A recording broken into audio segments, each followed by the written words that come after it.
검찰 얘기 하나 더 해볼까요, 문 기자? 김성훈 대통령 경호 첫 차장 그리고 이광호 경호본부장에 대한 구속영장 신청 경찰이 했는데 검찰이 또다시 반려를 했습니다. 네, 그렇습니다. 이번이 이제 세 번째인데요. 이제 경찰청 국가수사본부 비상경 특별수사단이 윤석열 대통령 체포영장 집행을 저지한 혐의를 받고 있는 김성훈 경호차장과 이제 이광호 경호본부장에 대해서 지난달 18일과 24일에 이어서 지난 13일에도 이제 구속영장을 신청을 했는데요. 어제 세 번째 구속영장 신청도 결국 기각이 됐습니다. 이유가 뭡니까? 네, 이제 언론에 나온 얘기들을 좀 종합을 해보면요. 서울 서부지검이 이제 담당이었는데요. 구속영장 신청서에 기재된 이제 범죄 사실과 관련해서 다툼의 여지가 있다. 이런 상황에서 그 혐의 인정을 전제로 증거인멸 우려가 있다고 단정하기는 어렵다는 겁니다. 또 두 사람이 이제 경찰에 자진 출석해서 조사를 받은 점 등을 고려해 보면 도주 우려가 없다고 본다면서 구속영장 기각 이유를 설명을 했습니다. 그런데요, 김성훈 차장의 경우에 비화폰 서버 삭제를 지시했다. 이런 의혹이 있잖아요. 네, 그렇습니다. 그러니까 비화폰 서버 삭제 지시 의혹에다가 또 아시다시피 서버 압수수색도 계속 저지를 하고 있습니다. 그래서 증거인멸 우려가 없다라는 이제 검찰의 판단을 이해하기 어렵다는 얘기가 이제 경찰은 물론이고 검찰 내부에서도 나오고 있다고 하는데요. 구속영장 신청에 문제가 있다면 법원이 이제 심사를 통해서 경장을 기각을 하면 되는데 법원에 가기도 전에 이렇게 검찰이 잇따라 영장을 반려하는 것은 권력 남용이다. 이미 검사의 수사 지휘권이 이제 폐지된 상황인데 검찰이 영장 청구권을 들고 사실상 수사에 개입을 하고 있다. 이런 비판이 나오고 있는 겁니다.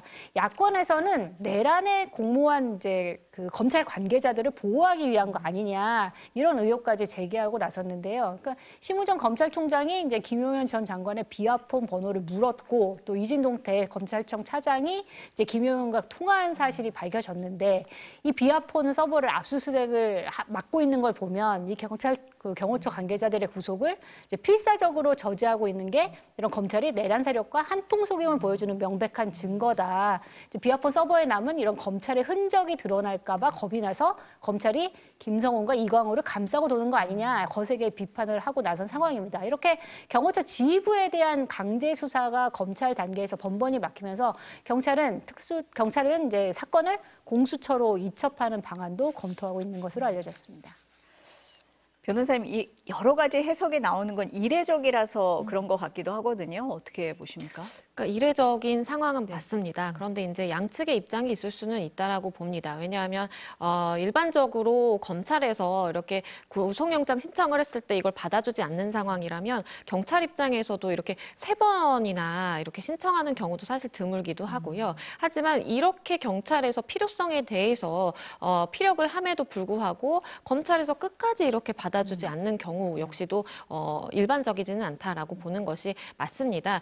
일반적이라고 보지 않는 것과 더불어서 하나 짚고 넘어가야 되는 부분은 지금 김성훈 차장의 경우에는 일단 비화폰 서버의 삭제를 지시했다라든지 아니면 본인이 대통령실이나 관저의 어쨌든 경우 임무를 지금 수행을 하고 있다 보니까 수사기관의 압수수색에도 응하지 않는 상황이고 그리고 그 이제 반경에 사실 지휘권자라고 보는 것이 맞겠죠. 근데 그 지휘권자로서 본인이 어쨌든 관리 감독하는 임무만 한다면 모르겠는데 그것을 넘어서서 어떠한 서버의 삭제 지시라든지 아니면 최소한도의 수사기관의 이러한 압수수색 영장 집행에 협조하지 않는 상황이라면 이것이 어떻게 보면 이 특수 공무집행 방해 내지는 공무집행 방해죄에 계속되고 있다라고 볼 여지도 있는 것이거든요. 그럼에도 불구하고 검찰에서 이러한 범죄의 계속이라고 전혀 고려하지 않고 원론적으로 이렇게 불구속 수사가 원칙이고 증거인멸 가능성이라든지 도주의 우려가 낮기 때문에 이거는 뭐 적합하지 않다라고 하는 것은 사실은 좀 납득하지 어려운 부분이 있기 때문에 경찰에서도 영장심의위원회로 가는 것도 고민을 하고 있는 상황입니다. 그러니까 이 고등검찰청에 영장심의위원회가 있는데요. 그런데 간다라고 해도 이제 실효성이 없는 것이 지금까지 이렇게 사례가 번복된 사례가 단 한 차례밖에 없거든요. 그렇기 때문에 아무리 이 고등검찰청으로 가져가서 심의위원회의 판단을 받는다고 하더라도 과연 이 결과가 보장될지가 좀 미지수기는 합니다. 문 기자가 얘기를 했던 공수처로 가는 방안은 어떻습니까?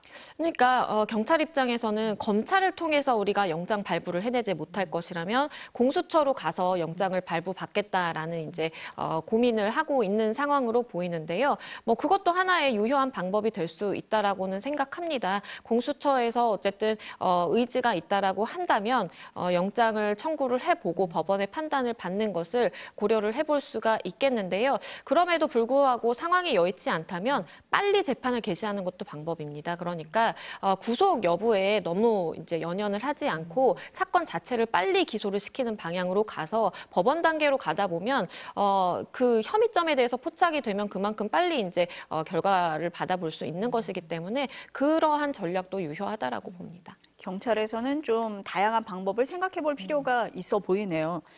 인권위 얘기 한번 해볼까요? 네. 요즘 국가인권위원회 너무 혼란스러운데 캡틴 아메리카 복장을 한 사람 또다시 등장을 했습니다. 네, 이제 이 네. 캡틴 아메리카 그 복장을 한 남성 이제 중국 대사관에도 출몰을 해가지고 맞아요. 화제가 네. 됐었는데 인권위에도 나타났습니다. 잠시 관련 뉴스 먼저 보겠습니다. 윤석열 대통령 탄핵에 반대하는 시위대가 다시 국가인권위원회 엘리베이터 앞을 막아섰습니다. 지난 10일에 이어 일주일 만으로 중국 대사관까지 난입하려다 경찰 수사를 받는 이른바 캡틴 아메리카 남성도 등장했습니다. 윤 대통령 방어권 보장 안건에 반대하는 인권위원들의 의견 제출을 앞두고 인권위를 지키겠다며 난입하고 출입을 통제하고 나선 겁니다. 잠시만요. 그 김일성은 김일성 시진핑은 개 네, 맞습니다. 네, 이제 이 상황을 조금 말씀을 드리면 이제 앞서 인권위는 그 윤석열 대통령에 대해서 탄핵 심판 과정에서 기본권을 보호해야 한다 이런 취지의 결정을 내렸는데요. 이렇게 이제 윤 대통령 지지자들이 엄호를 하는 가운데 인권위는 헌법재판소와 법원 또 검찰에 권고하는 결정문을 확정을 했습니다. 이제 결정문의 내용을 보면요. 비상계엄 선포는 고도의 통치 행위로 봐야 하고 윤 대통령 등 이제 개헌 관련 구속자들은 불구속 수사가 타당하다는 내용이 담겨 있습니다. 그러니까 최종 단계에서 반대 의견이 일부 덧붙여졌다고는 하는데 윤 대통령이 이제 증거를 인멸할 염려가 없으니 구속 취소가 타당하다 이런 의견까지 추가가 됐습니다.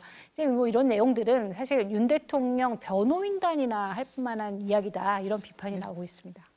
근데 인권위가 윤 대통령에 대해서만 이런 권고문을 내리는 건 아닌 것 같아요. 12.3 비상계엄에 연루됐던 그 군인들의 권리도 보호해야 한다. 이런 권고도 했잖아요. 네, 그렇습니다. 그러니까 김용현 전 국방부 장관의 대리인인 이제 고영일 변호사가 문상호 전 정보사령관, 여인영 전 반첩사령관, 그리고 이진우 전 수도방위 사령관, 곽종근 전 특수전 사령관 등 이제 계엄군 수사부 4명에 수뇌부 4명에 대해서 긴급 구제를 대리 신청을 했습니다. 그러니까 이들이 재판 과정에서 일반인 접견과 그 서신 수발 등을 금지를 당했고, 그래서 기본권을 침해당했다 이런 취지였는데요. 이제 곽전 사령관과 문 전 사령관은 이제 이런 구제 신청에 동의는 하지 않은 것으로 알려졌지만 어쨌거나 인권위는 이들 4명에 대한 이제 긴급 구제 안건을 논의하기 위해서 예정에 없었던 임시 군 인권 소위원회 회의를 소집을 했습니다. 하지만 인권위법을 보면요, 제32조에 이제 법원 또는 이런 헌법재판소의 재판, 또 수사기관의 수사 등의 이제 절차가 진행 중인 사안에 관한 인권위 진정은 각하해야 된다 이렇게 돼 있습니다. 그래서 긴급구제 안건은 만장일치로 각하가 됐습니다. 근데 여기서 끝난 게 아니라 후속 조치들을 또 내놨습니다. 그러니까 계엄 관련 이런 군 장성들의 권리를 보호해야 한다라는 이제 의견 표명 및 권고를 의결을 했고요. 이를 중앙 지역 군사법원 등에 이제 보내기로 했습니다. 그러니까 회의가 끝난 뒤에 군 인권보호위원장인 이제 김용원 상임위원에 대해서 사퇴 요구가 쏟아졌는데요. 군인권보호위원장의 권한을 군인을 위한 게 아니라 선택적으로 사적 이용을 하고 있다. 군인권보호관으로서 자격이 없다. 이런 거센 항의가 쏟아졌습니다. 김용원 상임위원에 대해서 잠깐 말씀드리면 최근 SNS에 만약 헌법재판소가 국민의 뜻을 거슬러서 대통령을 탄핵을 한다면 헌법재판소를 두들겨 부숴서 흔적도 남김없이 없애버려야 한다. 이렇게 주장을 해서 논란을 일으킨 인물이기도 합니다. 그런데 김 위원뿐만이 아니라 이제 인권위가 전반적으로 이런 선택적이다, 형평성에 어긋난다, 나아가 이제 내란 방패다 이런 비판을 받게 된 이유는요. 이제 중형이 불가피한 내란 피의자들에 대해서는 긴급 구제 신청 하루 만에 이제 임시 군 인권 소위를 소집을 해서 권리 보호를 해야 된다는 즉각적인 의견을 내놨고요. 반면에 해병대 박정훈 대령에 대해서는 긴급 구제 안건을 기각시켰었거든요. 민주사회를 위한 변호사 모임은 내란 공범의 방어권을 보장해야 한다는 이런 결정은 인권위의 독립성을 훼손하는 것이라고 비판을 했습니다. 변호사님 어떻습니까? 인권위가 이제 윤석열 대통령을 감싸다 보니까 내란 혐의로 재판에 넘겨진 군 관계자들이 다 인권위로 몰려가는 그런 상황이거든요. 그렇습니다. 사실 언제부터 인권위가 이런 기관이 됐는지 참 의문이기는 한데요. 일단은 지금 이 근래에 보인 이 행위들에 대해서 좀 부적절하다라는 판단은 피하기 어려울 것 같습니다. 인권위가 일단은 말씀해 주신 것처럼 헌재와 법원, 검찰의 이 결정문을 이제 윤 대통령과 관련해서 보내기로 이제 확정을 한 것인데 사실 인권위의 이 결정문, 권고의 효력만 있다라고 하더라도 과거에 굉장히 그 무게감이 있었거든요. 그리고 그 결정문을 인권위에서 어쨌든 권고를 한다면 해당 관계기관에서도 이것을 받아보고 굉장히 무게감 있게 다뤄서 그 권고 결정을 따른다라든지 거의 인권위가 판단된 대로 이제 따르게 되는 그 선례가 굉장히 많았습니다. 그런데 이렇게 좀 편향적이라고 볼 수 있을 만한 내지는 부적절하다고 판단될 수 있는 이러한 결정문을 계속해서 내놓다 보면 결국에는 인권위원회의 그 결정문 자체의 무게감이라든지 그 신뢰도를 떨어뜨리는 방향으로 갈 수밖에 없어서 굉장히 좀 안타까운 마음이 들고요. 일단은 이제 뭐 헌재에 대해서도 우리가 뭐 정치적 편향성이다 이런 이야기가 많이 나오는데요. 인권위 역시도 사실 삼권 분립 기관과 별도의 이제 독립기관으로 봐야 되는 것이 맞습니다. 그렇기 때문에 그만큼 독립성이 보장되는 만큼 정치적인 중립성 역시도 담보가 돼야만 인권위에서 내놓은 그러한 권고의 효력일지라도 결정문이나 어떤 인권위에서 내려지는 그러한 판단에 대해서 더 존중할 수 있지 않을까 싶습니다. 문 기자가 설명을 할 때 긴급구제 안건이 기각이 됐다 이렇게 얘기를 했는데 회의가 열린 것 자체가 문제가 아니냐 뭐 이런 논란도 있잖아요. 그렇습니다. 말씀해 주신 것처럼 지금 현재 진행 중인 사안에 대해서 인권위 진정 각하해야 되는 것이 맞고 실제 각하가 됐습니다. 이것을 보면 처음에 이러한 사건이 이제 진정이 들어왔을 때 인권위원들이나 내부에서 모르지 않았을 것이거든요. 요건 성립이 아예 안 되기 때문에 우리가 판단할 필요가 없다라는 것이 각하입니다.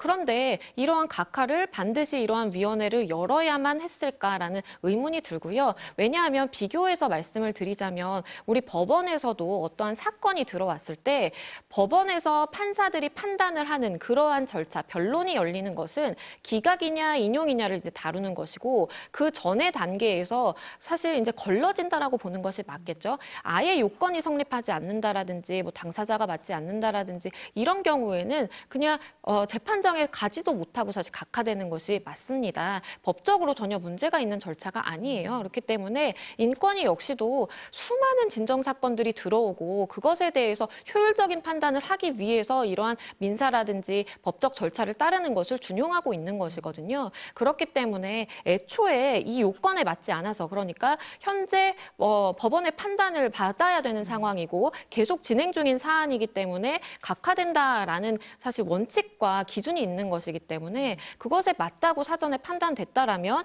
이러한 이제 안건이라든지 올린다라든지 위원회가 소집되는 것이 아니라 서류상으로 그냥 각하하는 것이 사실 적절했다라고 보입니다. 변호사님 앞서서 말씀을 하실 때 인권보호에서 퇴보했다, 뭐 반인권적이다 이런 비판이 있는데요. 인권위에 대한 독립성 보장도 필요하지만 견제도 필요한 게 아닌가 이런 생각이 듭니다. 오늘 말씀은 여기까지 듣겠습니다. 감사합니다.